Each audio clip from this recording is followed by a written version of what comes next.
Selamat pagi untuk kita sekalian, Shalom. Bapak Ibu Saudara-saudara sekalian, sebelum kita membaca dan merenungkan sabda Tuhan, terlebih dahulu mari kita memohon tuntunan dan penyertaan Roh Kudus agar menuntun kita dalam pembacaan dan perenungan firman Tuhan. Kita berdoa. Bapa Surgawi Tuhan Yesus Kristus, firman yang telah menjadi manusia itu, saat ini kami datang merendahkan diri di hadapan Tuhan. Kami mohon tuntunan dan penyertaan-Mu. Kami mohon hikmat Allah turun atas kami semua. Beri kami pengertian dan pemahaman yang baik dan benar akan firman-Mu. Kami hendak membaca dan merenungkannya. Karena itu kami sangat membutuhkan pertolongan Tuhan.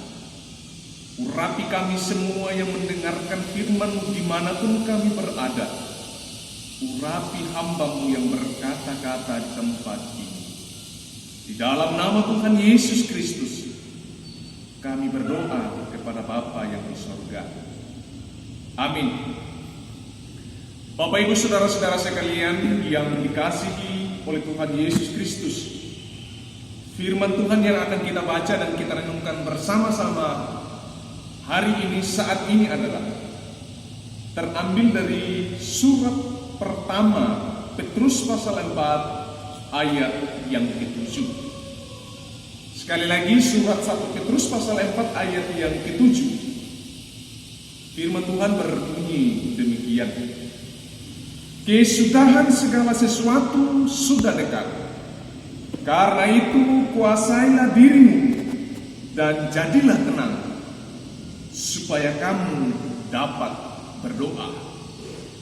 Demikian firman Tuhan untuk kita semua. Berbahagialah saya dan saudara sekalian yang mendengar, yang membaca firman Tuhan, dan terlebih lagi yang merenungkan dalam kehidupan hari lepas sehari.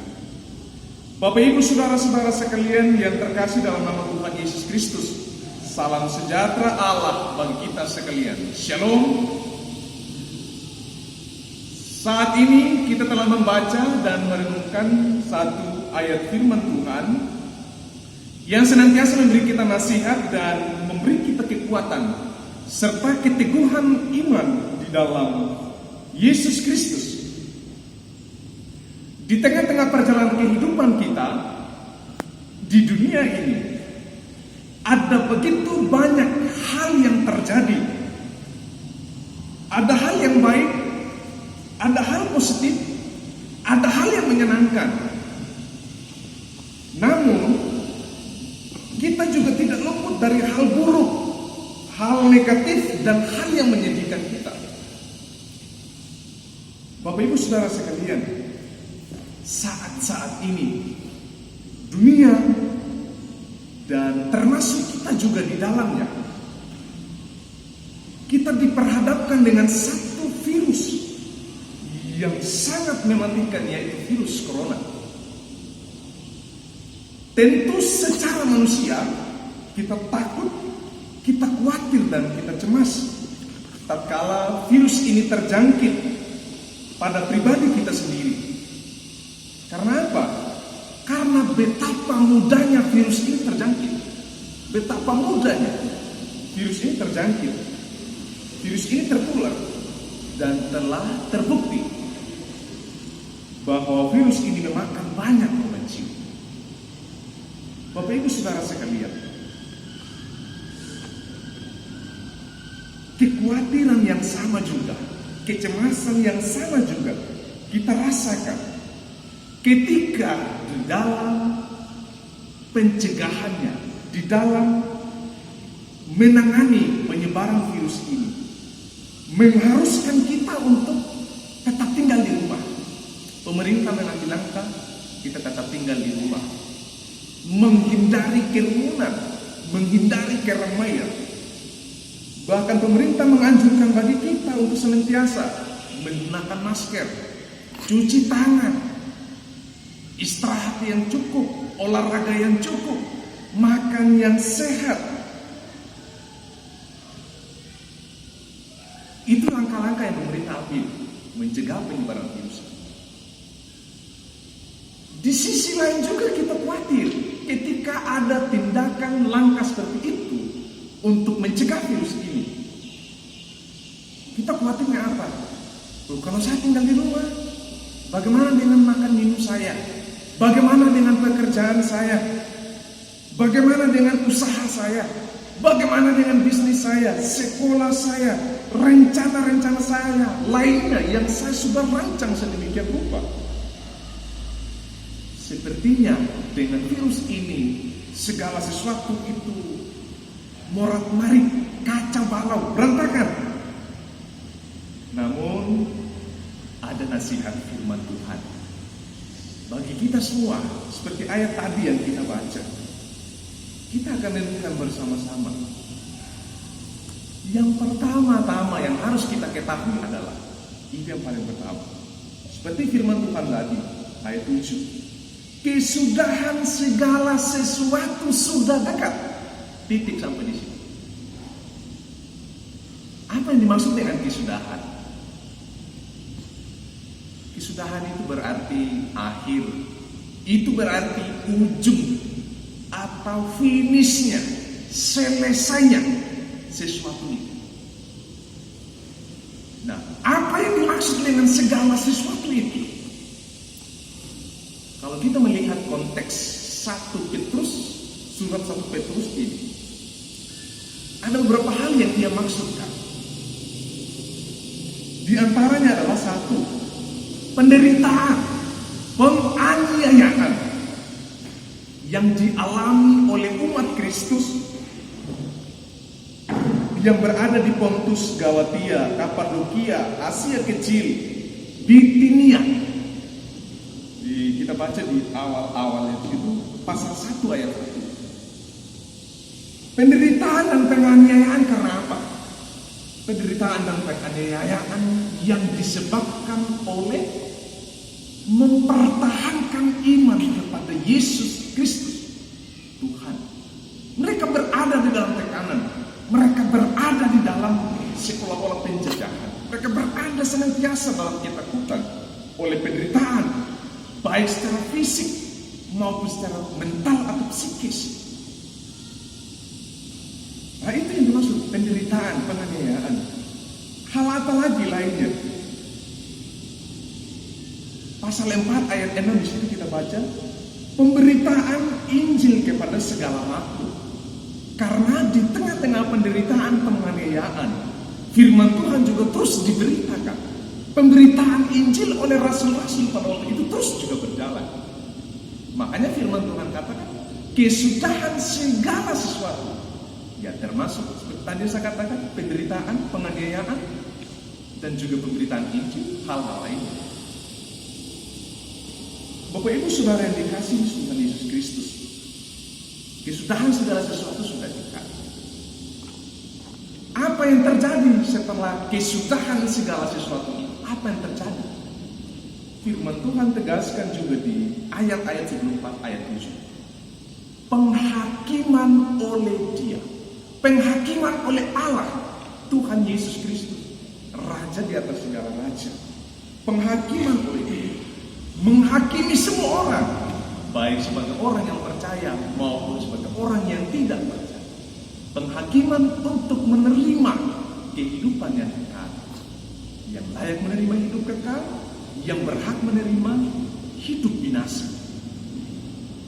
Itu yang akan terjadi. Karena itu, dengan situasi saat ini, dengan wabahnya virus corona ini juga, mungkin ini adalah salah satu tanda bahwa kesudahan segala sesuatu itu sudah dekat.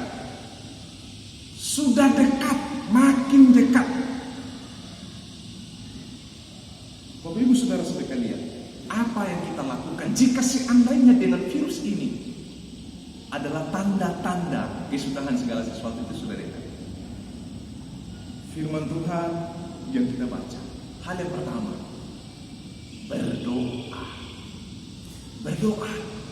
Sebagai orang Kristen, kita sangat-sangat yakin dan imani doa orang yang benar bila dengan yakin didoakan sangat kuasanya. Yakobus pasal 5 ayat 16b. Doa orang yang benar bila dengan yakin didoakan sangat besar kuasanya. Kita imani, kita sering baca ayat-ayat itu. Fokus kepada Allah melalui doa kita. Saya yakin dan percaya penderitaan, penganiayaan, masalah hidup yang kita alami, ketika kita berdoa memohon kepada Tuhan, Tuhan pasti mendengar seruan doa kita. Seringkali yang terjadi ketika masalah dan persoalan hidup datang, kita menghabiskan pikiran dan tenaga kita untuk fokus kepada masalah itu. Akibatnya adalah kita mengalami dehidrasi rohani. Sangat ironis, Allah sudah menyediakan satu media, yaitu doa, untuk kita dapat berkomunikasi dengan Tuhan. Di dalam doa ada hikmat, di dalam doa ada kekuatan, di dalam doa ada penghiburan, ada ketenangan, ada keteduhan hati. Bapak Ibu, jika kita lupa berdoa, itu berarti kita justru meninggalkan sumber kekuatan kita. Kita membiarkan kekuatan kita habis oleh persoalan. Karena itu kita harus perlu berdoa, banyak berdoa. Kita belajar dari Yesus, dari apa yang Ia contohkan, dari apa yang Ia teladankan bagi kita, bagi murid-muridnya pada waktu itu, agar selalu menyempatkan diri untuk berdoa.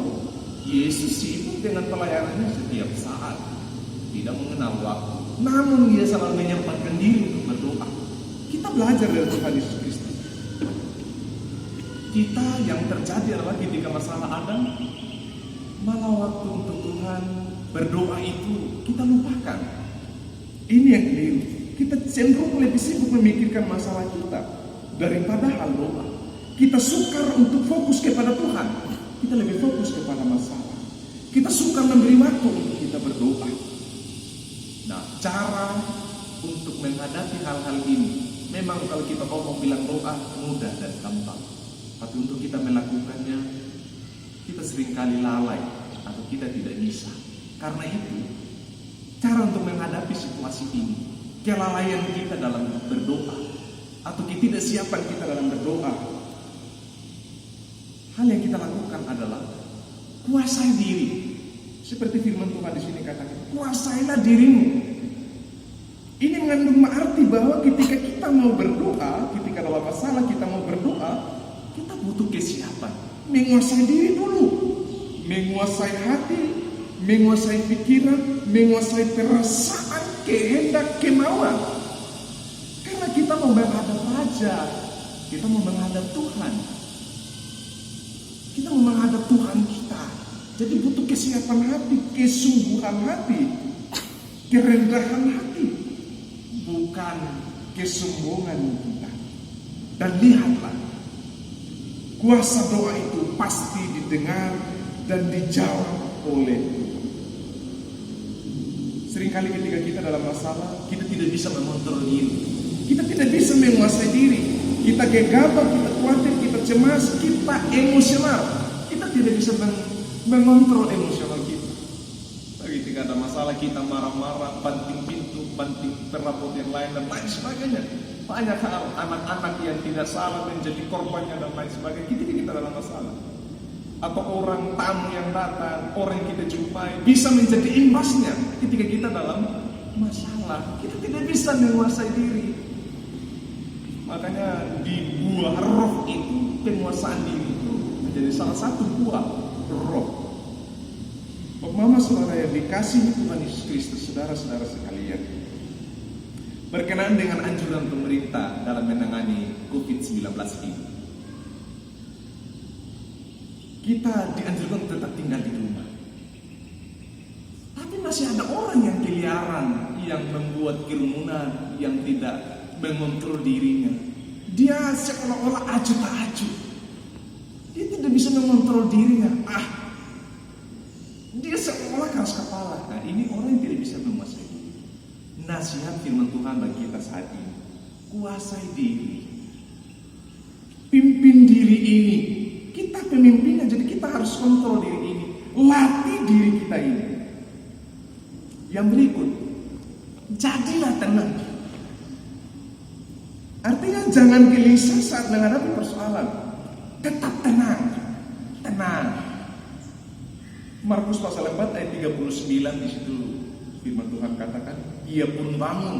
Artinya Yesus bangun, menghardik angin itu dan berkata kepada danau itu, diam, tenanglah. Lalu angin itu reda, danau itu menjadi teduh sekali. Ini mengajarkan bagi kita untuk apa? Dalam menghadapi situasi apapun, diam, tenang. Ada Tuhan yang senantiasa bersama-sama dengan kita. Di dalam diam, di dalam tenang itu bukan berarti kita tidak berbuat apa-apa. Tapi dalam diam, di dalam tenang kita menemukan keteduhan hati, kita menemukan ketenangan, dan ada waktu bagi kita untuk berdoa kepada Tuhan. Jika kita sudah bisa kuasai diri, jika kita sudah bisa tenang, baru kita berdoa. Dan kita yakin dan sangat yakin hanya doa yang menjadi kekuatan kita, yang menjadi sumber semangat kita dalam menjalani, dalam menghadapi situasi-situasi saat ini. Duka dan pilu penderitaan yang dialami mungkin meneteskan air mata, tapi lihatlah setelah air hujan itu turun, berapa banyak tanaman, tumbuhan, rerumputan yang segar. Setelah hujan itu ada kehidupan yang baru. Setelah setiap penderitaan yang kita lewati, ada berkat, ada hal baru yang Tuhan sediakan bagi kita. Tuhan memberkati kita semua.